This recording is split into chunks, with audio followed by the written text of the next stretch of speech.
pa me te waves of the Pacific, pa me la to Aotearoa. Ka I he whainga maali ko nia ko kore, ke o atu mua ai pōpua ki whamamahi koe ni.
Pōpua ki o mea whakaeiki o Atunaisa Mausia Folau Hola.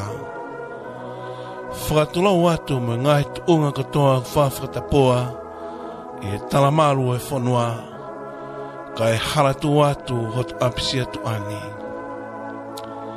Ki e hou eiki mautofi a hawea tuiha teiho. Fia mo haatau i whanua. Pea kia whamiri tamai a Atunaisa, sione Folau Hola, ko e whoha o poisi pa mo teisa palu mafi, mo e whamiri kotoa ki Tokomololo, ha teiho, pea mo hauma, halalo, vetongo pea mo pelehake. Ki he ulu motu a, sitaleki mausia pa mo e whahu, mafi mai le lato. Ki e whanau, valeti, iriwhaneti, maika, te visi, mo tuitui ki e wahanoa, mo sese pa mo e whamiri kotoa. Ki e whanau pa mo e whangamagapona of ao mailei. Ki au atu a talani ki e whanau, pa mo e whangamanga pōna o mele si o pelangi. Ki e whanau pa mo e whangamanga pōna o whainga a Folau Hola. Pa ki e whanau pa mo e whangamanga pōna o sione kaipele a Folau Hola.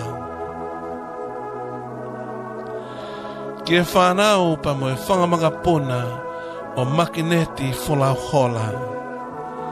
Ki e whanau pa mo e whangamanga pōna o Moses e Folau Hola. Ki e whanau pa mo e whangamanga pōna o Taufo'ou. Ki e whanau pa mo e whangamanga pōna o David Tamafi. Ki e whanau pa mo e whangamanga pōna o Luisa Poleo. Ki e whamiri whae a Atunaisa, tui mo ao ki pēa pa mo Tokomololo. Ki e whamiri au i tōu, hena ki te whisi pa mo tuanoko. Ki e kāinga lotu a se asio sisu klaisi o kau maani oni ngai au ki muini. Pea ki e kāinga pa mo e mahe ni kotoa pe o Atunaisa Folau Hola. O ku whonu ho mauloto i he ofa pa mo e manatu. Ki e whakaha atu, ko whasi alofia e pēo tāne i ho mauloto whale.